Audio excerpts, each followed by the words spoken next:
A ADEME, a Associação dos Dirigentes de Empresas do Mercado Imobiliário aqui na Bahia, realiza hoje a 25ª edição do Prêmio de Melhores do Mercado Imobiliário. A cerimônia vai ser realizada no Palácio da Aclamação, em Salvador, prêmio que consagra a história e a contribuição dos profissionais e empresas do segmento de incorporação e construção civil, além de instituições de ensino e estudantes do mercado imobiliário baiano. Entre os profissionais que serão premiados estão os da arquitetura, já que o arquiteto, a gente sabe, é exatamente o profissional que pensa o espaço onde a vida humana acontece. O papel do arquiteto transcende o âmbito da estética e se torna parte que integra a qualidade de vida e bem-estar nas cidades.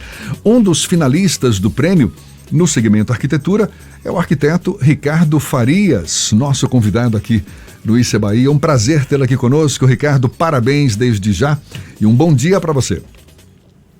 Bom dia, Jefferson. Bom dia a todos. Obrigado pelo convite. É um prazer enorme poder trocar um pouco a ideia sobre a premiação. Pois é, eu falei aqui que os arquitetos, muito mais do que elaborar projetos no setor imobiliário, pensam esses espaços com foco também na qualidade de vida, no bem-estar das pessoas. Como é que se dá esse cuidado de aliar aspectos técnicos com qualidade de vida, o que é levado em conta na elaboração de um projeto arquitetônico, certamente? E como é que você vê a importância do Prêmio ADEME Bahia para o reconhecimento e a visibilidade desses trabalhos, Ricardo? Bom, primeiramente, acho que a consolidação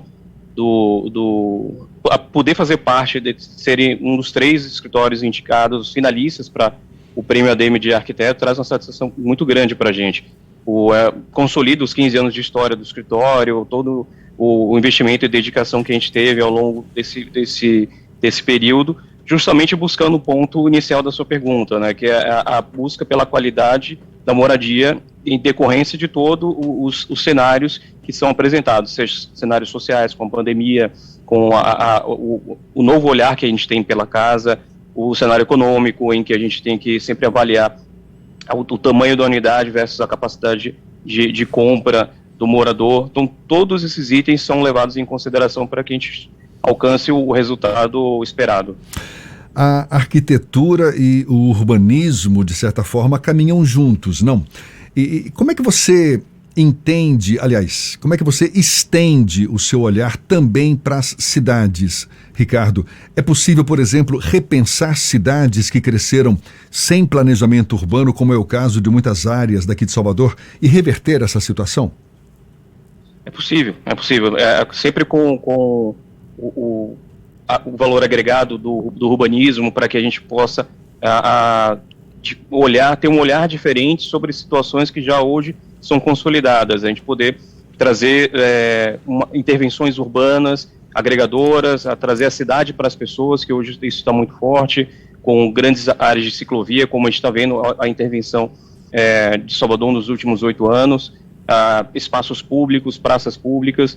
Hoje existem intervenções que elas ultrapassam o perímetro de ocupação daquele empreendimento, né? Ou seja, você não traz só um prédio para um determinado terreno e consolida ele, não, ele abraça a cidade, ele abraça a rua, ele traz fatores positivos como, por exemplo, desde a fachada ativa, que é você ter lojas agregadas no térreo que vão trazer serviços em áreas que antes eram únicos, de uso exclusivo residencial. Então hoje você consegue ter um ponto a mais favorável para a dinâmica do dia a dia. Recuo da testada, de fechar menos os empreendimentos, deixar ele vazar mais os muros, recuar ele, trazer jardim para a cidade. Tudo isso são pequenas intervenções que vão agregando, vão trazendo a qualidade de vida que todos almejamos. Ricardo, quando a gente fala sobre arquitetura, sempre tem um preconceito que é coisa para gente rica, que é um gasto muito alto, mas aos poucos a gente começa a quebrar essa barreira. Inclusive tem escritórios já mais dedicados a atender a um público que não tem essa condição financeira toda. Esse processo de transformação do próprio conceito e da relação dos clientes com a arquitetura tem mudado ao longo dos últimos anos e esse tipo de premiação de alguma forma contribui para esse debate? Sim, sim, claro. Falo até por uma experiência nossa, pessoal, o escritório, ele iniciou atendendo justamente um segmento econômico, nós buscávamos soluções arquitetônicas, até então não tinha uma preocupação tão grande dentro dentro desse espaço, né? Então, condomínios em que você tinha uma infraestrutura de lazer que era agregada, um apartamento mesmo compacto, mas super bem planejado, em que todos os móveis estariam bem condicionados dentro dos espaços necessários para que a qualidade de vida necessária fosse agregada para o morador. Você acredita que esse processo de... Não sei se dá para tratar como popularização da arquitetura, também facilita o trabalho dos próprios arquitetos na captação de clientes, por exemplo, esse receio de procurar um escritório de arquitetura para, por exemplo, planejar um cômodo da sua casa, de alguma forma esse processo de transformação facilitou a vida dos escritórios? Ele trouxe um mercado novo, né?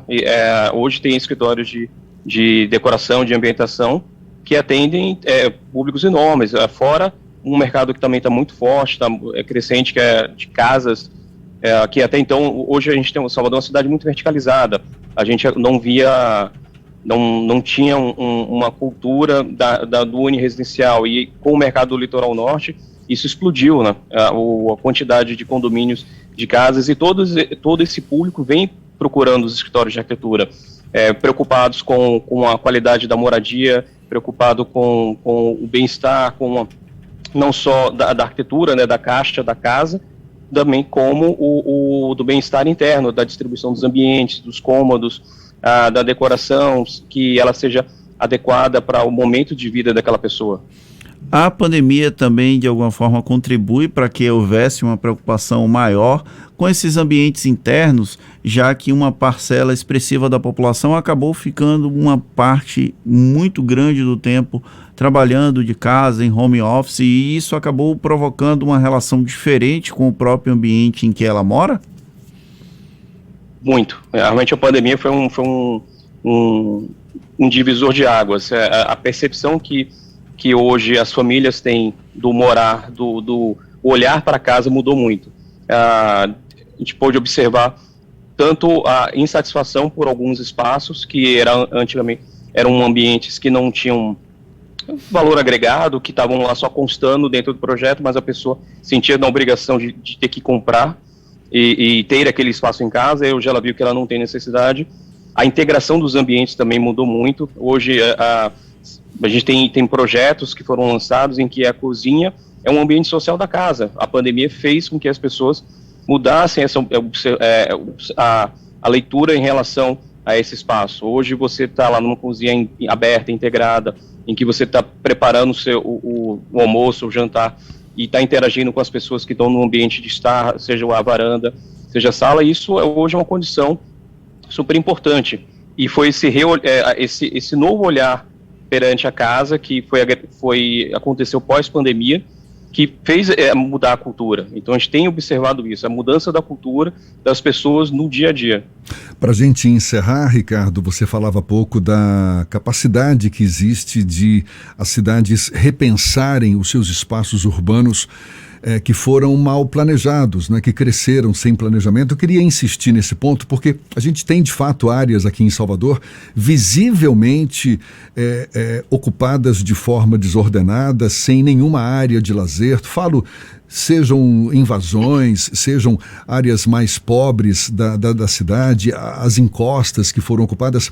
Como reverter uma situação como essas, capaz de oferecer uma qualidade de vida melhor para essas comunidades, para esses moradores que convivem naquele aglomerado de casas, sem qualquer espaço de lazer, sem muitas vezes saneamento básico?